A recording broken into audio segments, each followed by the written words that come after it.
दोस्तों नमस्कार। कभी कभी ज़िंदगी में कुछ ऐसी चीज़ें जानने सुनने को मिल जाती हैं कि आदमी को उस पर बड़ा गंभीरता से विचार करना पड़ता है। मेरे दोस्तों, इसी टाइप की एक कहानी हम आज लेके आए हैं। आप सोच रहे होंगे कि हम बच्चों की अच्छी परवरिश करते हैं, उनके ऊपर अच्छा खासा पैसा खर्च कर रहे हैं, उनके अंदर टैलेंट है, हम उस टैलेंट का यूटिलाइजेशन कर रहे हैं, उनको एक अच्छे मुकाम पर ले जाने की कोशिश कर रहे हैं। बच्चे हैं वो भी खूब सारी मेहनत करते हैं और फिर वो ज़िंदगी में किस तरह से नौकरी के लिए स्ट्रगल करते हैं और बहुत सारे कंपटीशन, उसके अंदर इस तरह का भ्रष्टाचार, उस भ्रष्टाचार के लिए बहुत सारे पैसे, यानी ये सारी चीज़ें हैं। और अगर रोज़गार मिल गया तो अच्छी बात, नहीं मिलता है तो एक और समस्या। तो इस टाइप की चीज़ें हैं हमारी ज़िंदगी में अक्सर यदाकदा घटित होती रहती हैं और बहुत सारे लोग हैं वो इस चीज़ों से दो चार होते रहते हैं, या यूँ कहूँ कि सभी लोग हैं वो इस टाइप की चीज़ों से परेशान हैं और उनकी ज़िंदगी में इस टाइप का बहुत सारे अध्याय हैं। वो कहे अनकहे, सुने अनसुने बहुत सारे ऐसे किस्से कहानियाँ हैं।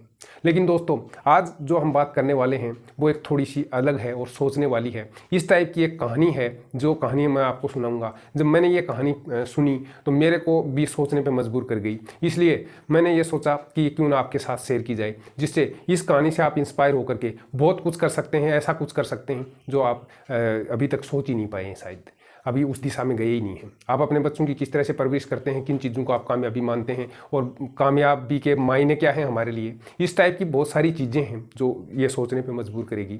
तो ये कहानी है आपके लिए। तो शुरू करते हैं आज का हमारा ये वीडियो।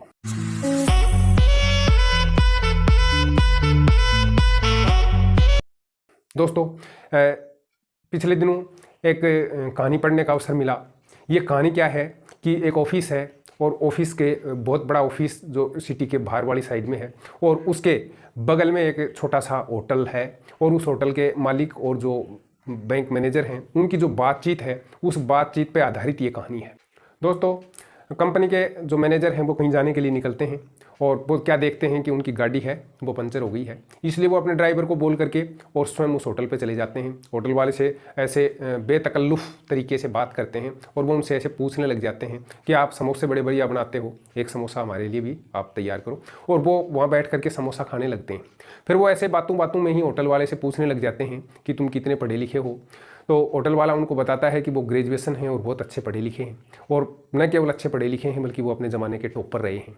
तो होटल वाला है वो उससे और आगे बात करता है कि आपके कितने बच्चे हैं, वो क्या करते हैं। तो होटल वाला उनको ये बताता है कि मेरा एक लड़का है और वो इस होटल पे ही पीछे जो मकान बना हुआ है जिसमें हम ये काम करते हैं, जिसको हम गैराज कह सकते हैं, उसमें वो काम कर रहा है उस कारखाने में। और वो मेरा सुबह शाम हाथ बटाता है, जब वो पढ़ाई के अलावा जब उसके पास वक्त होता है तो वो मेरे पास आ जाता है, यहाँ दुकान पर बैठता है, काउंटर भी संभालता है। मैनेजर ने दोस्तों जब ये सारी बात सुनी तो उसके दिमाग में पता नहीं किस टाइप की चीज़ें थी, और जो ऑलमोस्ट सभी लोगों के दिमाग में इस टाइप की चीज़ें होती हैं उसी टाइप से उसने बखान करना शुरू कर दिया। उसने कहा कि तुमने अपने टैलेंट को बर्बाद कर दिया।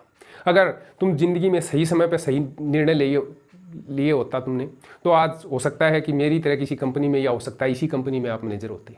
और अगर तुमने ये चीज़ें नहीं करी, इस वजह से आज तुम एक होटल चला रहे हो, मैं इस कंपनी का मैनेजर हूँ, मेरे को कम से कम भी 1 लाख से 1.5 लाख रुपए सैलरी मिलती होगी, मेरे को गाड़ी मिलती है, यहाँ जहाँ भी जाता हूँ बड़े रुतबे से जाता हूँ, एकदम बन ठन के रहता हूँ, मेरा रोब चलता है, इस कंपनी में बहुत सारे मातहत काम करते हैं मेरे नीचे और मैं उनका बॉस हूँ। इस टाइप की चीज़ें सुनने के बाद में जो होटल वाला था उसने कहा कि हाँ बिल्कुल ये सच है कि आप एक बहुत बड़े आदमी हैं, आप अच्छे सूट बूट में रहते हैं, आपके नीचे बहुत सारे लोग हैं वो काम करते हैं, परंतु श्रीमान जी आप मेरी बात को एक बार आप गौर से सुनिएगा और उसके बाद में आप जवाब दीजिएगा और फिर अपना पक्ष रखिएगा। तो उन्होंने कहा कि मैं जब कॉलेज से निकला और कॉलेज की पढ़ाई पूरी कर ली, मेरे भी मन में दूसरे लोगों की तरह इसी प्रकार से जो नौकरी है वो प्राप्त करने का दबाव था। मेरे अभिभावक भी ये चाहते थे कि मैं एक अच्छी सी नौकरी करूँ, अच्छे कोई कंपटीशन की तैयारी करूँ, परंतु मैंने वो स्वीकार नहीं किया।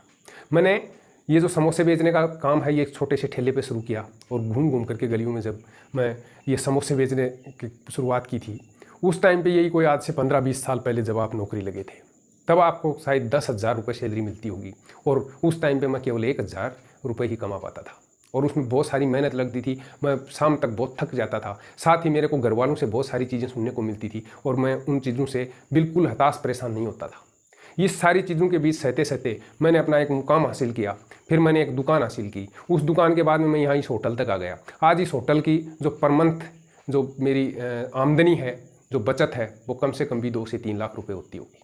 साथ ही मेरा बेटा है वो मेरी हेल्प करने के लिए यहाँ दुकान पे आता है, मैं उनको सारी चीज़ें सिखाता हूँ। आज हम एक ब्रांड बन गए हैं, हमारा बहुत सारा बिजनेस है और दूसरे लोग हैं वैसा करने की सोचते हैं, ऐसा उनके दिमाग में ऐसे सपने आते हैं, लेकिन हम अपने लिए कमा रहे हैं, आप अपने मालिक को है वो अमीर बना रहे हो, हम स्वयं अमीर बनेंगे। मेरा बेटा है, जब मैं बूढ़ा हो जाऊंगा या मेरी मृत्यु होगी, उस टाइम पर जब मैं इस होटल को छोड़ूंगा, उस टाइम पे मेरा बेटा वहाँ से शुरू करेगा जहाँ तक मैं उसको पहुँचा दूंगा। उसके बाद में उसको ये कार्य करने में बहुत ज़्यादा दिक्कतें नहीं आएंगी, क्योंकि उसके पास पहले से एक बहुत बड़ा ब्रांड और एक सेटअप होगा, और इस तरह से वो अपने ब्रांड को कितना भी बड़ा कर सकता है, जिस तरह से मैंने संघर्ष करके ये यहाँ तक पहुँचाया है।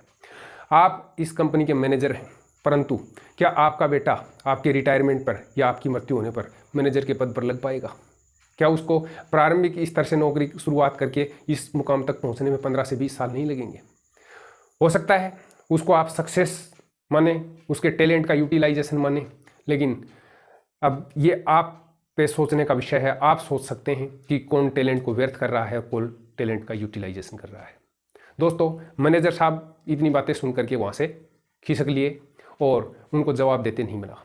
दोस्तों, वास्तव में ये बात बहुत गौर करने वाली है। जब हम इस बात पर गंभीरता से विचार करते हैं तो निश्चित रूप से हम भी यही चाहते हैं, हम भी अपने बच्चों के टैलेंट है उसका यूटिलाइजेशन करना चाहते हैं। हम भी चाहते हैं वो किसी के नौकर बन जाएं, वो किसी के हाथों की कठपुतली बने, किसी और मालिक के उसके अमीरीपन को, उसके वैभव को और बढ़ा दें और उसके लिए कमा के दें, उसके लिए कर्मचारी हैं उनके ऊपर डांट डपट करें और सारा दिन है अपना किसी और के लिए करें, और जब छुट्टी की बारी हो तो अपने घर जाने के लिए दूसरों की इजाज़त लेनी पड़े। दोस्तों, निश्चित रूप से बहुत ही सोचने वाली बात है और अंदर तक झकझोर करने वाली बात है। आप एकांत मन से इन बातों के ऊपर गौर जरूर करिएगा। अगर आपने इस तरह से इन चीज़ों को सोचा और समझने की कोशिश की तो निश्चित रूप से आप भी अपने बच्चों के टैलेंट को बर्बाद होने से रोक सकते हैं। और टैलेंट को बर्बाद होने से कैसे रोकेंगे, ये आप स्वयं समझदार हैं। वीडियो पसंद आया हो तो इसको लाइक करिए, एक प्यारा सा कमेंट करिए। अगर ये बात हमारी आपके दिल को छुई है तो एक हार्ट का शेप है वो कमेंट बॉक्स में ज़रूर डालिए। साथ ही अभी तक हमारे चैनल को आपने सब्सक्राइब नहीं किया है तो सब्सक्राइब पक्का कर लीजिए, क्योंकि हम इसी प्रकार के मोटिवेशनल वीडियो हैं वो लेके आते रहते हैं। फिर मिलते हैं दोस्तों किसी ऐसी सक्सेस स्टोरी, ऐसी किसी विचार, ऐसे ही किसी मोटिवेशनल थॉट के साथ। तब तक के लिए अपना ख्याल रखिएगा, सोचिएगा ज़रूर। Bye bye.